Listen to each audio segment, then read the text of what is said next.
Frekvenca X.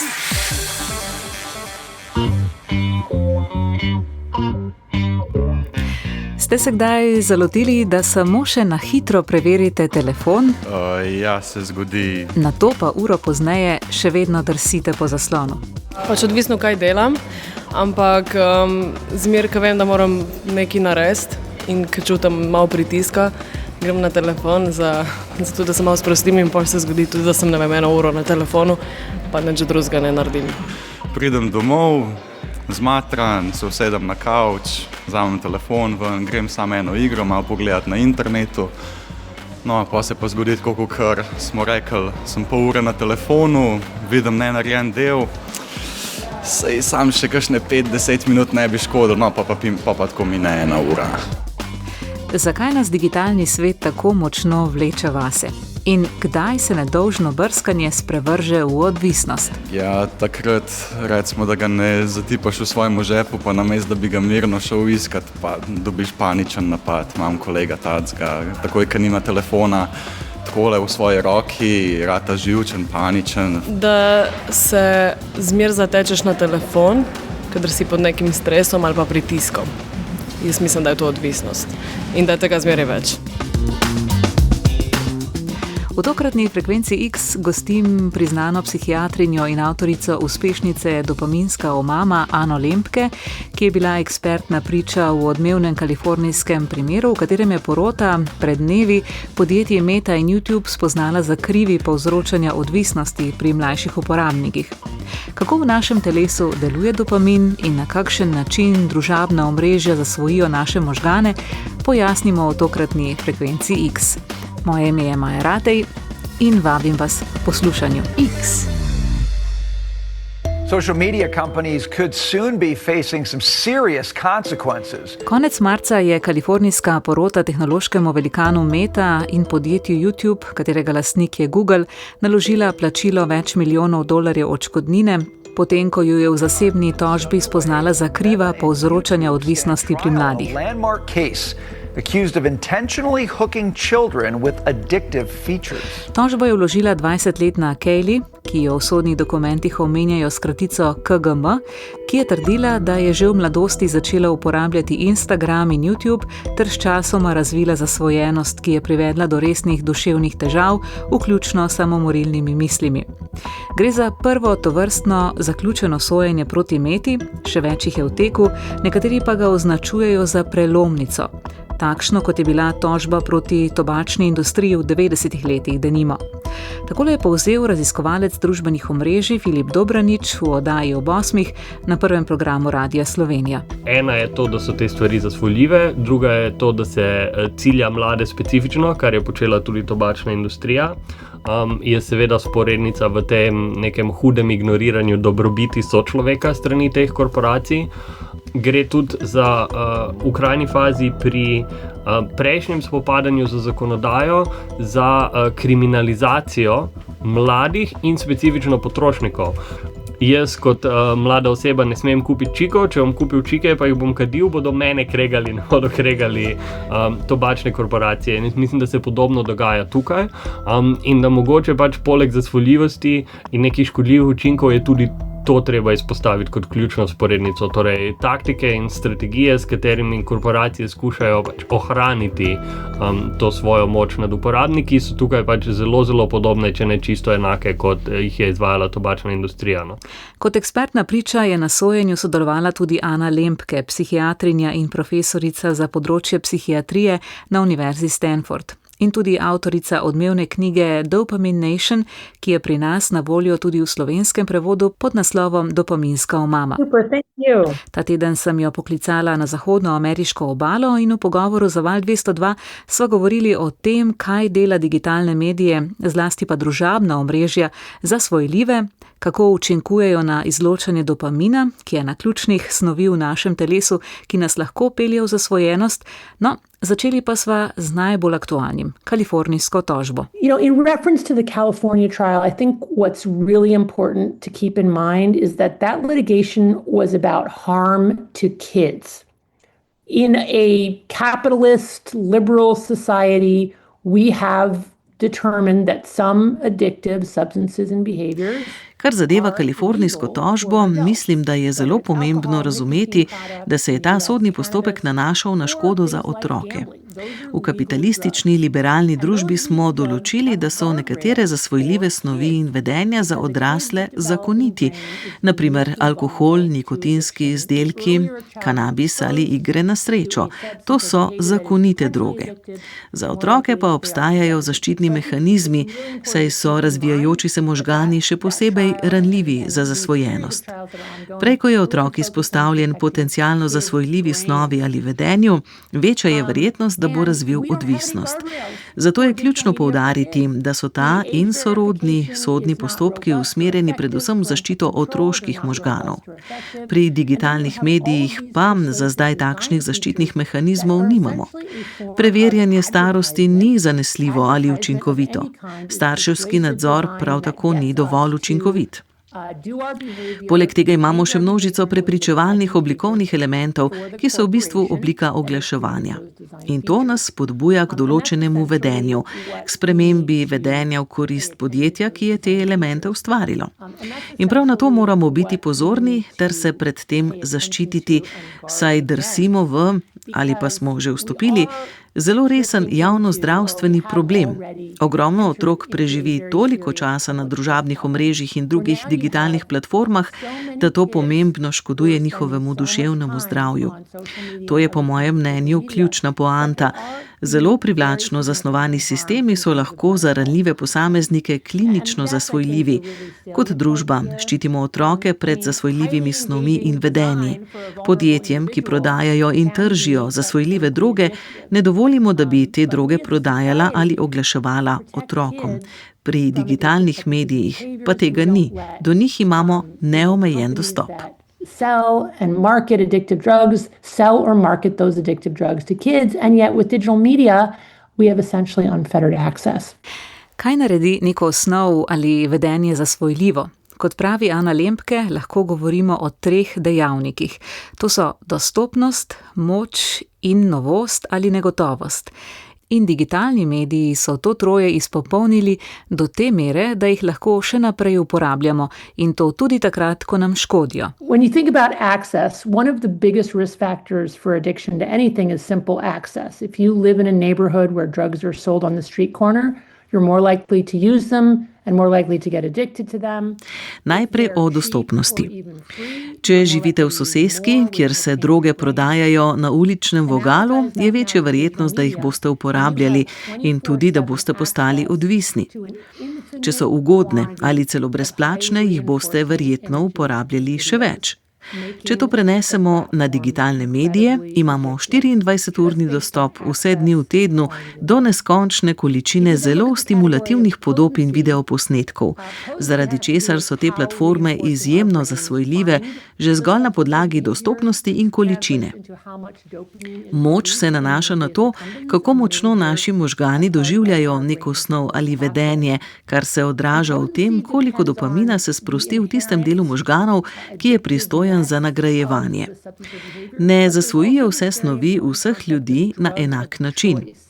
Z evolucijskega vidika to verjetno sega daleč nazaj, v obdobja, ko je skušalo pleme preživeti, ob čemer je narava poskrbela, da nismo vsi iskali enakih nagrad.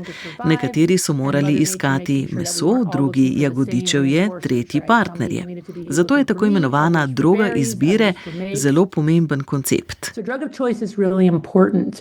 What digital media does is it uses an algorithm to tailor the feed of images and videos and other content for that specific individual. So it's essentially engineering the perfect drug of choice for every unique. Digitalni mediji pa ob pomoči algoritmov tok podob, videov in drugih vsebin prilagodijo posameznemu uporabniku. Za vsakega posameznika ustvarijo torej popolno drogo izbire. Novost oziroma negotovost pa se nanaša na dejstvo, da so občasne oziroma nepredvidljive nagrade dejansko bolj stimulativne kot pa predvidljive nagrade. Naprimer, igralni avtomati so izjemno zasvojljivi prav zato, ker je toliko negotovosti glede tega, ali bo potek ročice prinesel 3 limone ali 2 limoni in pomarančo. In digitalni mediji so to izpopolnili neverjetno do potankosti. Algoritmi tok vsebin za vsakega posameznika usmerjajo tako, da vanj vnašajo nove podobe, videe in vsebine, ki jih uporabnik ni iskal, jih morda sploh ni želel, a jih zdaj doživlja kot nekaj novega, zanimivega in privlačnega. To ustvarja učinek igralnega avtomata. Nadaljujemo drsenje in podrsavanje, ker upamo, da bomo takoj za naslednjim algoritemskim ovinkom našli nekaj še boljšega. Slot machine effect where we continue to scroll and to swipe because we're hopeful that just around the next algorithmic bend we're going to find something even better. Digitalna raba postane škodljiva, ko preide v vztrajno kompulzivno uporabo in to kljub posledicam. Ko diagnosticirajo odvisnost, bodisi od snovi, kot so droge ali alkohol, bodisi od vedenj, kot so igre na srečo, spolnost ali različne oblike digitalnih medijev, se v angleščini opirajo na 4 C-je, pravi Ana Lempke. To so nadzor oziroma control, kompulzijo compulsion, hrepenenje craving in pa posledice consequences. Control refers to out of control use. I plan to use this for certain. Nadzor pomeni izgubo nadzora nad uporabo. Načrtujem, da bom digitalne medije uporabljal le določen čas, nato pa sem čez več ur še vedno na ta isti platformi. Kompulzija se nanaša na to, koliko miselnega prostora na račun drugih dejavnosti in misli zasedajo razmišljanje o drogi, njena uporaba in pridobivanje. Vključuje tudi izgubo občutka lastne volje, ko se, kljub načrtu, da bomo uporabljali le malo ali sploh ne, znova prepustimo uporabi. Hrepenenje pomeni vsiljive misli ali podobe, ki nas vlečejo k uporabi ali nas k njej vračajo medtem, ko počnemo nekaj drugega. Posledice pa zajemajo vse vrste negativnih učinkov prekomerne rabe digitalnih medijev, vključno z depresijo, anksioznostjo, osamljenostjo, pomanjkanjem spanja, samopoškodovanjem, samomorilnimi mislimi, spletnim nadlegovanjem, spolnim izkoriščanjem in še bi lahko naštevali. Za izobraževalnega vidika moramo jasno sporočiti, da so družabna omrežja droga, pravi moja sogovornica. I think the vast majority of parents still don't recognize that these platforms are inherently reinforcing and potentially addictive for a vulnerable subset of youth. So I think education is going to be really important. Velika večina staršev še vedno ne prepoznava, da so te platforme same po sebi potencialno zasvojljive za ranljiv del mladih. Zato mora tu izobraževanje odigrati svojo vlogo. Z vidika klinične prakse moramo okrepiti sistem, tako da bodo zdravniki, strokovnjaki za duševno zdravje in pravzaprav tudi drugi zdravstveni delavci sistematično preverjali prisotnost odvisnosti od digitalnih medijev in drugih z njimi povezanih škodljivih posledic pri otrocih. To pomeni, da moramo otroke neposredno vprašati, kaj počneš na spletu, koliko časa preživiš na spletu, katere negativne posledice si že doživel zaradi dolgotrajne rabe. Če ne odpremo prostora, v katerem bi otroci lahko spregovorili o tem, da so bili žrtve spletnega nadlegovanja, spolnega izkoriščanja, izsiljevanja s spolnimi vsebinami ali da so zaradi rabe digitalnih medijev postali depresivni, tesnobni ali osamljeni, potem ne bomo vedeli, komu pomagati. Zato je z vidika klinične obravnave presejanje izjemno pomembno. Poleg tega potrebujemo več odločnosti. Otrokom moramo dejavno pomagati, da zmanjšajo rabo digitalnih medijev ali se jim začasno povsem odpovejo, ne le kot posamezniki, temveč moramo to storiti na ravni celotne družine. Pogosto imamo namreč opravka z družinami, v katerih vsi, tudi starši, preživijo preveč časa na spletu in nimajo skupnih dejavnosti, ki ne bi vključevale računalnikov ali drugih digitalnih naprav.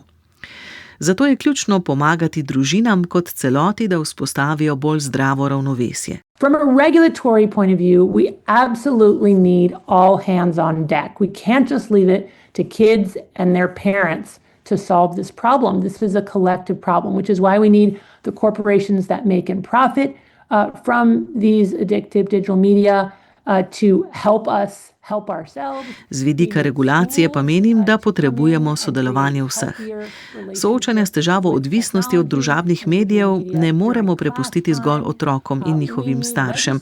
Gre za kolektivni problem, zato morajo k njemu z veliko večjo mero etike in odgovornosti pristopiti tudi podjetjem, ki ustvarjajo in služijo z zasvojljivimi digitalnimi mediji.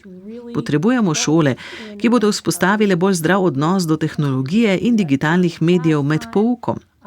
Potrebujemo zakonodajalce, ki bodo uredili preverjanje starosti in način, kako ga izvajati, pa tudi oglaševanje in sledenje otrokom na spletu.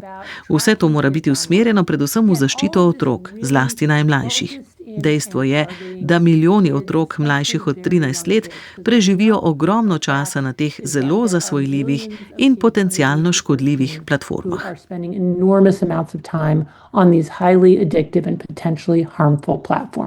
Zavedati se moramo, da so algoritmi rezultat zavestnih oblikovalskih odločitev, ki optimizirajo čas gledanja, dodaja. Te platforme so zasnovane tako, da otroke čim dlje zadržijo pri drsenju in brskanju, saj dlje, ko ostane na njih, več denarja zaslužijo podjetja. The algorithms also push extreme content, leading to more emotionally toxic and harmful content. Algoritmi spodbujajo tudi ekstremne vsebine, kar vodi do bolj čustveno toksičnih in škodljivih vsebin.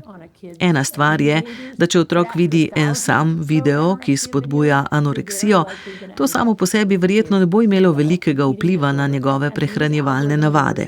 Toda po več tisoč takšnih video vsebinah je zelo verjetno, da se bo pri otroku razvila motnja hranjenja. In ti algoritmi so zasnovani prav zato, da otroke zadržijo dlje, kot je zanje zdravo, ter jih potiskajo vse bolj ekstremne in vsebinsko zaprte, torej izolirane tokove. Prav zato moramo, prvič, uporabnike izobraževati o tem, kako so ti algoritmi zasnovani, da torej optimizirajo čas gledanja, spodbujajo ekstremne vsebine in v bistvu ustvarjajo pogoje za zasvojljivo uporabo. Pozivati moramo k spremembam in po potrebi algoritemsko zasnovo zakonodajno urediti za otroke, da ta ne bo tako škodljiva in toksična. In pomembno je, da storimo to, kar je predlagal Vivek Murthy, zdravnik in nekdanji ameriški general, in sicer, da uvedemo opozorila na teh izdelkih, podobno kot jih imamo na cigaretah. And importantly, I think we need to do what Vivek Murthy, the former Surgeon General in the United States, advocated for, which is to have warnings on these products, just like we have warnings on cigarettes.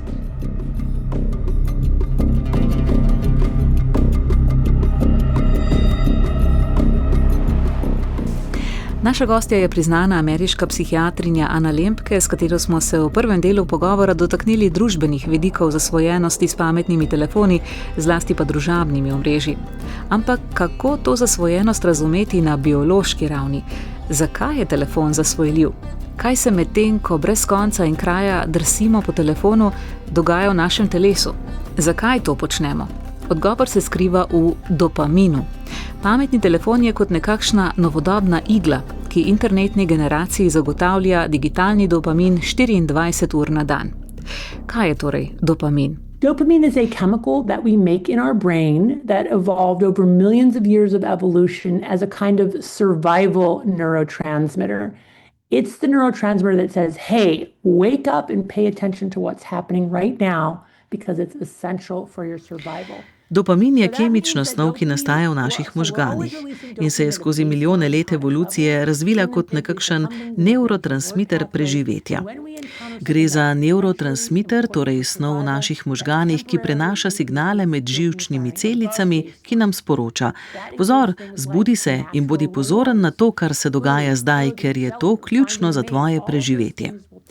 Dopamin se pomalem ves čas sprošča v posebnem delu možganov pristojnem za nagrajevanje. Ko pa naletimo na nekaj, kar je potencialno pomembno za preživetje, se sproščanje dopamina začasno poveča nad to osnovno raven. Sem sodijo naravne nagrade, kot so hrana, oblačila, zavetje, iskanje partnerja. Vse to začasno poveča sproščanje dopamina nad osnovno raven in našim možganom sporoča: to je pomembno, približaj se, raziskuj in izkoristi. Vendar lahko tudi negativni dražljaji, če so novi ali informacijsko pomembni, povečajo sproščanje dopamina nad osnovno raven. Celo boleči dražljaji imajo to sposobnost. Zato ni povsem pravilno trditi, da je dopamin hormon ugodja.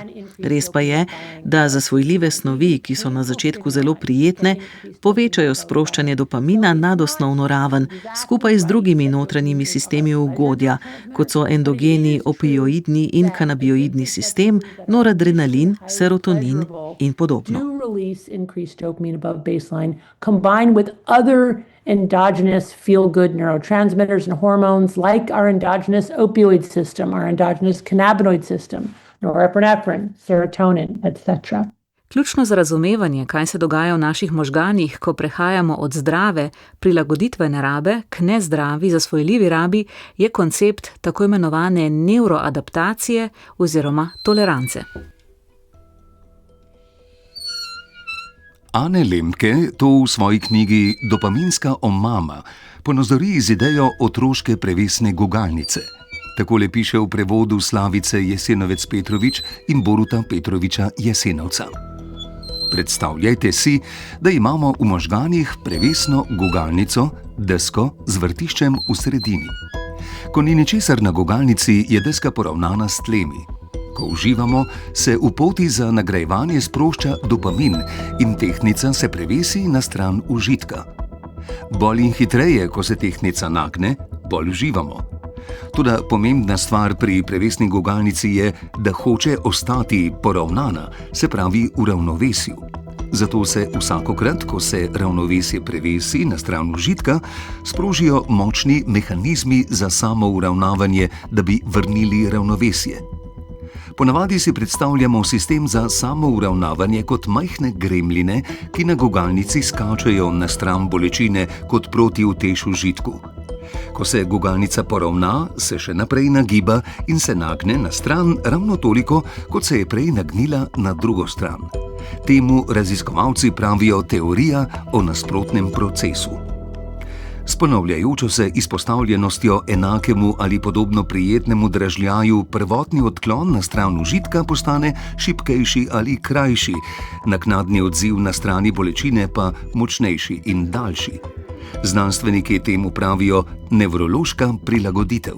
Se pravi, da s ponavljanjem izkušnje naši gremljini postajajo večji, hitrejši in številnejši in potrebujemo več izbrane droge za dosego enakega učinka. Ob dolgotrajnejšem intenzivnem jemanju droge se ravnovesje med užitkom in bolečino sčasoma prevesi na stran bolečine. To si lahko predstavljamo takole. Gremljini se na gugalnici utaborijo na strani bolečine z napihljivimi blazinami in prenosnim žarom. Vse to pa pritrdijo na selitveni tovornjak. When we encounter something that's reinforcing, rewarding, often pleasurable, it temporarily increases dopamine above baseline, but immediately the brain adapts to increased dopamine firing by downregulating dopamine transmission. Ko naletimo na nekaj, kar je stimulativno, nagrajujoče in pogosto prijetno, se dopamin začasno poveča nad osnovno raven. Toda možgani se na to takoj odzovejo tako, da zmanjšajo prenos dopamina. Ob ponavljajoči se izpostavljenosti isti ali podobni nagradi, sčasoma vstopimo v stanje kroničnega dopaminskega primanjkljaja. Osnovna raven dopamina pade pod običajno raven. To je stanje primanjkljaja nagrajevanja. V tem stanju potrebujemo več naše droge in v močnejših oblikah. In to ne zato, da bi se počutili dobro, temveč da bi se sploh prenehali čutiti slabo in se vrnili na osnovno raven. Zato pri odvisnosti pogosto govorimo o tem, da nekaj želimo, a nam ni več všeč. Ljudje s hudo odvisnostjo pogosto rečejo: v tem sploh ne uživam več, pa vseeno ne morem nehati. Razlog za to je, da je potreba po ponovni vzpostavitvi ravnovesja oziroma osnovne ravni dopamina tako močna, da nas sili v nadaljnjo uporabo, tudi ko ta ne deluje več v našo korist. Or baseline levels of dopamine firing is so overwhelming that we feel a compulsion to continue, even when it's no longer working for us. Ana Lemke omenja znani eksperiment z laboratorijskimi mišmi, pri katerem so imele živali možnost same sprožiti električno stimulacijo centra za nagrajevanje v možganih.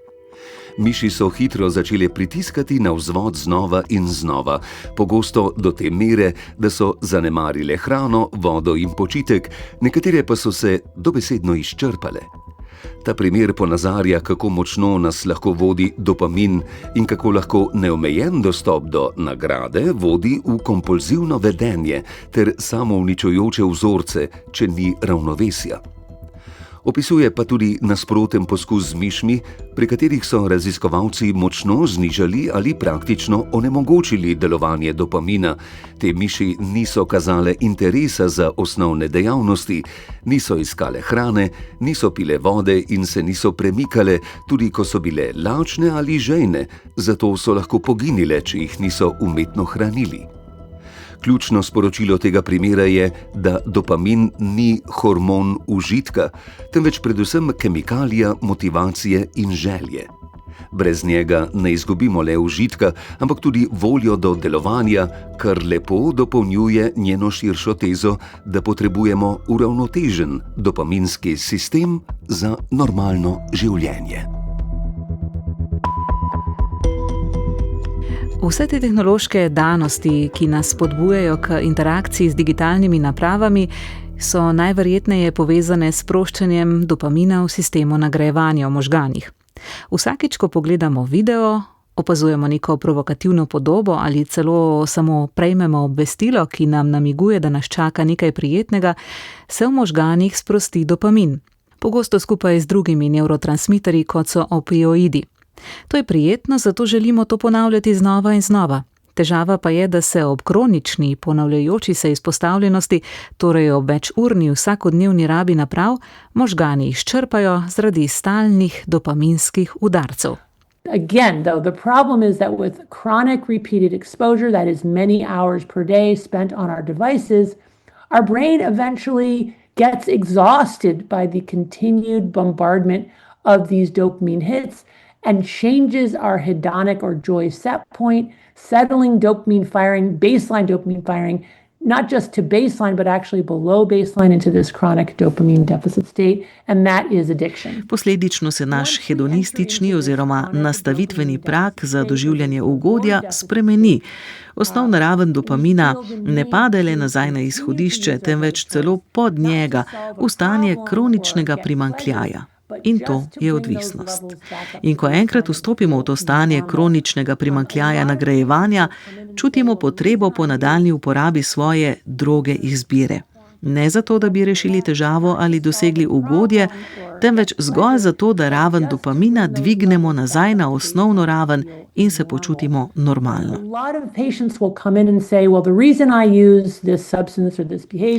Veliko pacientov pride in reče: razlog, da uporabljam to snov, to vedenje ali to platformo je, da sem depresiven ali anksiozen in ko uporabim to svojo drogo izbire, se počutim bolje. In kar jim vedno razložim, je naslednje: da, kratkoročno se res počutite bolje. Toda dolgoročno s tem le še dodatno znižujete raven dopamina in v bistvu končate v stanju kroničnega primanjkljaja nagrajevanja. Takrat je ne uporabljate več zato, da bi se počutili dobro, temveč zgolj zato, da se vrnete na svojo osnovno homeostatsko raven. In this chronic reward deficit state where now you're using not to get high, but just to go back to your baseline homeostatic level. Kakšno bi bilo pa nek primeren nasvet, da se temu ognemo, recimo proti tej na nek način zasvojenosti? Ja, na del rabiš malo bolj kot zabavo gledati. v bistvu rabiš tako gledati, prej narediš, prej je konc, pa si pa lahko 1 uro, 2 ure, 3 ure na telefonu.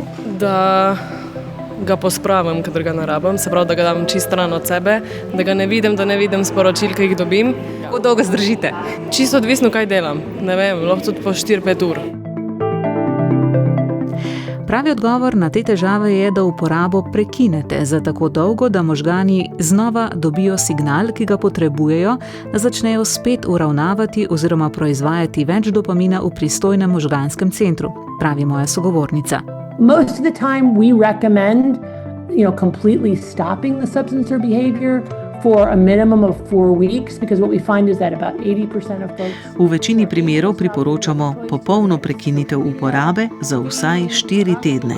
Ugotavljamo namreč, da približno 80% ljudi, ki jim uspe prenehati svojo drogo izbire, naj bo to družabno omrežje, igranje videoiger, pornografija, igre na srečo, alkohol, kanabis ali nikotin, potrebuje približno 4 tedne, da se izvije iz vrtinca hrepenenja in disforije ter se znova počuti bolje. Po 4 tednih mnogi poročajo, da se ne počutijo le bolje kot v prvih 2 tednih, ko so doživljali akutne odtegnitvene simptome, temveč celo bolje, kot so se počutili že zelo dolgo časa. Menimo, da je to zato, ker so znova uravnali svoj sistem nagrajevanja in obnovili osnovno raven sproščanja dopamina na naravno homeostatsko raven. Mimogrede, ko gre za družabna omrežja, opažamo vedno več raziskav, ki kažejo, da ljudje, ki jih prenehajo uporabljati za od 3 do 4 tedne, poročajo o manj depresije, anksioznosti in strahu pred zamujenim, pa tudi o boljšem spancu. Zanimivo je, da je učinek največji pri čustveno najbolj ranljivih mladih. Pri mladih, ki se že soočajo z depresijo ali anksioznostjo, se je pokazala, da omejitev uporabe družabnih omrežij na največ 1 uro na dan izboljša razpoloženje, zmanjša tesnobo, izboljša spanec in zmanjša strah pred zamujenim.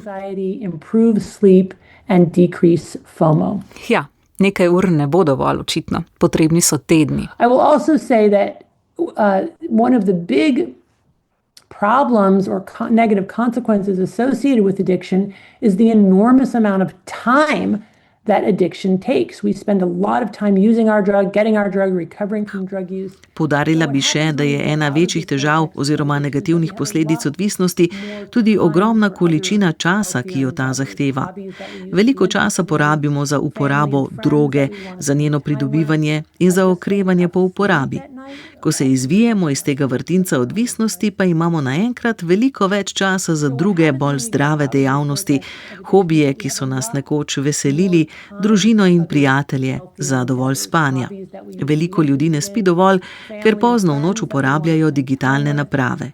Postanemo tudi bolj prisotni za ljudi okoli sebe. Ne razmišljamo nenehno o tem, kdaj bomo spet vzeli telefon v roke, ampak smo lahko resnično osredotočeni in prizemljeni v trenutku.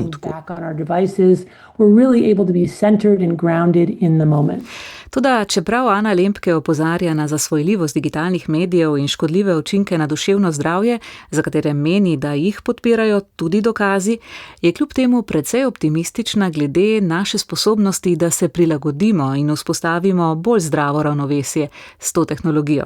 The truth is that technology is not going away. It's only going to become more embedded in our everyday lives, which also means that it's more imperative that we find a healthy digital etiquette.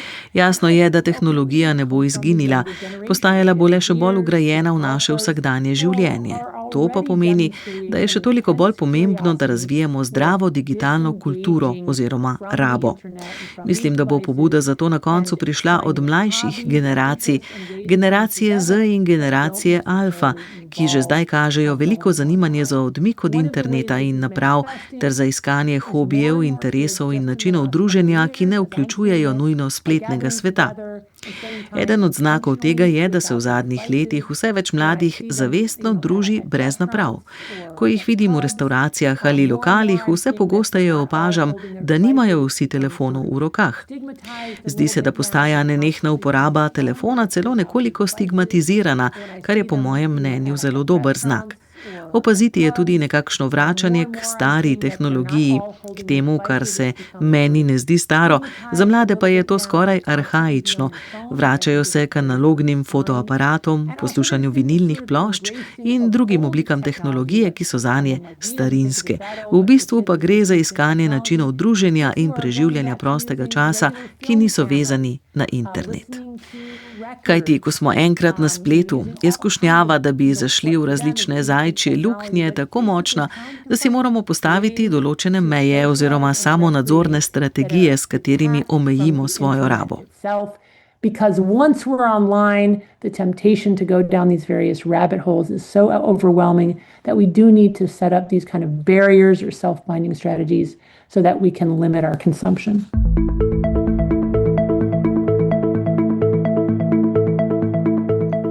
Včasih pa je treba omejiti tudi dobro samo.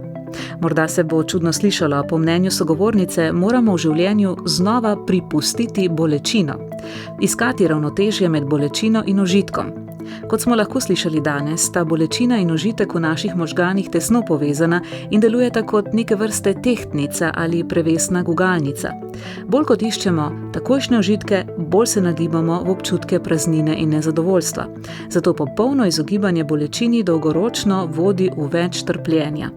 Nasprotno pa zavestno sprejemanje kratkotrajnega nelagodja, kot so napor, disciplina ali odpoved hitrim nagradam, pomaga znova vzpostaviti ravnovesje ter krepi našo odpornost in sposobnost za globlje, trajnejše zadovoljstvo, zaradi česar bolečina ni le nekaj negativnega, ampak nujen pogoj za dobro počutje, če citiram današnjo gostjo Ano Lempke. So I think that in the future, in order to live thriving lives, we're going to have to intentionally avoid too many intoxicants. We're going to have to create barriers, whether we do that through modification of our bodies or medications or just behavioral mechanisms. Menim, da bomo v prihodnosti, če želimo živeti polno in zdravo življenje, morali namerno omejevati vnos preveč opojnih snovi. Ustvariti bomo morali ovire, bodisi na ravni sprememb telesa, zdravil ali zgolj vedenjskih mehanizmov. Morali bomo najti načine, da uživamo manj in namerno iskati bolečino ali neprijetnosti, ki bi naše nagrajevalne poti znova uravnotežili. Živimo v času in prostoru, kjer nenehno stimuliramo naše možgane z digitalnimi dražljaji, kar nas postavlja v reaktivni način delovanja. Možganom ne dajemo časa za to, da bi se spočili, obnovili, sintetizirali izkušnje in sami ustvarili nove ali ustvarjalne misli. Tudi kadar nismo povezani na internet, ta verjetno zaseda naše misli s tem, ko razmišljamo o tem, da bi šli na internet. Posledica je, da izgubljamo sposobnost za tvorjenje izvirnih misli ali celo samozavedanje tega, kaj sami mislimo, ker stalno stimuliramo možgane, jih prekinjamo in ne dovolimo, da bi se misel naravno razvila samo od sebe. Interrupting ourselves and not allowing our brains to rest and recover to the point where we can let a thought naturally unfold on its own. Tukaj pogovor z njo zaokrožujem. Dodajam le še 2 številska podatka. Prvič, od 50 do 60%. Tolikšen delež igrajo geni pri tveganju za to, da pri posamezniku vznikne odvisnost. In pa drugi številski podatek, od 30 do 40%. Tolikšen pa je delež napotitev otrok na njihovi kliniki zaradi odvisnosti od družabnih omrežij, igranja iger in motenj drugih oblik problematične digitalne uporabe. Za konec pa še tale njena misel. Yeah, so if you look the world over, what you see is a very paradoxical trend, which is that the richer a country gets, the less happy its citizens, and the more likely its population is to struggle with depression, anxiety, and also increasing rates of suicide. Če pogledamo po svetu, lahko opazimo zelo paradoksalen trend. Čim bogatejša je država, tem manj srečni so njeni državljani in tem bolj je verjetno, da se prebivalstvo spopada z depresijo, anksioznostjo ter tudi z naraščajočimi stopnjami samomorov. To je paradoks. In jaz temu pravim paradoks obilja. Saj bi pričakovali, da bomo z rastjo bogastva in večjo dostopnostjo dobrin, z manjšim delom in več prostega časa postali srečnejši. A dejstvo je, da se dogaja ravno nasprotno. Živimo namreč v času neznanskega obilja. A izkaže se, da je obilje stresor za človeške možgane. Zakaj? Ker smo se evolucijsko razvili za svet pomankanja in stalne nevarnosti, kjer smo si morali nenehno prizadevati za nagrade, ki zagotavljajo preživetje. Težava pa je, da zdaj živimo v svetu vseobsegajočega obilja, kjer ne le, da imamo več vsega, kar potrebujemo za preživetje, ampak smo številne snovi in vedenja naredili za dostopne, obilne, potentne in nove. S tem pa smo postali vsi ranljivi za težave odvisnosti. Where not only do we have more of everything that we need to survive, but we've actually taken it to the next level and drugified many substances and behaviors by making them more accessible, more bountiful, more potent, and more novel, such that we've all become vulnerable to the problem of addiction. Ana Lempke, psihiatrinja in profesorica na Univerzi Stanford, je bila gostja tokratne Frekvence X. Oddajo sem pripravila Maja Ratej, brala sta Mateja Perper in Igor Velše. Če vas zanima več, je v slovenščini na voljo prevod njene knjige Dopaminska omama. Hvala, ker ste prisluhnili in ostali z mano do konca. Če se vam je tematika zdela zanimiva, vabljeni, da jo priporočite še komu. Zdaj pa vabilo k letošnji redni rubriki Ekspertizi. V današnji ekspertizi, v kateri sledimo mladim na začetku kariere v znanosti, gremo na področje prava. Z nami je mlada raziskovalka na Pravni fakulteti v Mariboru, Živa Šuta, ki preučuje pereče vprašanje dostopa do stanovanj v Evropski uniji. Ekspertiza. Ja, tudi po noči včasih sanjam v svojem delu. Zgodbe, ki jih pišejo mladi v znanosti. Nimamo belih halj, imamo pa srajce, pa polo majice. Zgodbe, ki nas peljejo naprej. Moje ime je Živa Šuta, sem mlada raziskovalka na Pravni fakulteti Univerze v Mariboru. Raziskovalno se ukvarjam s področjem prava Evropske unije in sicer v okviru tega preučujem pereča vprašanja dostopa do stanovanja. Torej, Evropska unija je v svojem bistvu zasnovana kot notranji trg. To je območje brez notranjih meja med državami članicami, kjer se lahko osebe, blago, storitve, kapital prosto gibljajo. Po drugi strani pa postaja izjemno pomembno evropsko vprašanje tudi dostop do stanovanja, čemur bi lahko rekli pravica ostati. To pa je v bistvu v svojem samem bistvu torej predstavlja nasprotje prostega gibanja in vključuje močan socialni element. In v svoji doktorski raziskavi preučujem, kako je mogoče preseči napetost med tem ekonomskim in socialnim vidikom na notranjem trgu in kakšno vlogo ima pri tem pravo Evropske unije. Ja, v bistvu pravo notranjega trga Evropske unije je temelj prava Evropske unije. Začelo se je razvijati v bistvu kot prvo pravno področje oziroma eno izmed prvih pravnih področji prava Evropske unije. Pravo Evropske unije je francoščina zelo pomembna, kar se morda na začetku, torej, ko se študent piše na fakultetu, ne poudarja tako. Ja, področje dostopa do stanovanja v luči prava Evropske unije ni raziskano. V bistvu se ukvarjajo raziskovalci, ki delujejo na tem področju, večinoma z nacionalnim pravnim okvirjem glede dostopa do stanovanja. Seveda pa vključuje to vprašanje, pereče vprašanje stanovanjske politike tudi čezmejni element, kar pomeni, da se torej tudi uporabijo pravila notranjega trga Evropske unije. Tako da to je nekako ta znanstvena vrednost. Ima pa tudi raziskava praktično vrednost, predvsem torej v preučitvi konkretnih primerov omejevanja dostopa do stanovanja v sodni praksi sodišča Evropske unije. Torej, vemo, da stanovanjska politika ni nov pojav, da nimo že v gospodarski krizi leta 2008 se je pojavljala kot osrednji, kot je igrala pomembno vlogo, prav tako pa tudi torej notranji trg ni že obstaja več desetletij, tako da imamo na voljo obstoječo sodno prakso, torej konkretne primere, kako je že neko sodišče o tem odločalo v preteklosti. Tako da v bistvu pregled primerov na ravni Evropske unije oziroma pregled te zakonodaje ima praktično vrednost. Države članice morajo namreč tudi sodno prakso sodišča Evropske unije spoštovati pri svojem delovanju, tako da poleg tega lahko raziskava tudi posameznikom bolje pomaga razumeti, kakšne pravice ima, katere pravice imajo na ravni prava EU in kako jih v praksi uveljavljajo. Jaz sem že kar hitro spoznala, da me zelo zanima pravo Evropske unije. Sem sicer se vključevala čim več v ta praktični vidik, ne toliko teoretični vidik prava, torej razne sodne simulacije, obiski, ekskurzije, pripravništva na raznih sodiščih, ampak v bistvu sem kar hitro spoznala, da me bolj veseli to raziskovalno delo, delo na fakulteti. Več informacij, kot imamo, boljše se lahko znajdemo v vsakdanjem življenju. Tako da je zelo pomembno to naše delo, da ne samo da v teh znanstvenih krogih pač raziskujemo, ampak tudi, da to našo znanstveno dejavnost podajamo laični publiki, da tudi oni lahko potem mogoče jih začnemo zanimati za neke stvari oziroma tudi v vsakdanjem življenju pridobijo informacije, ki pa so lahko potem koristne enkrat morda. Ekspertiza. Ja, ali lahko to vprašanje spustimo, ker v bistvu nimam dobrega odgovora na njega. Najpametnejši pogovori tedna.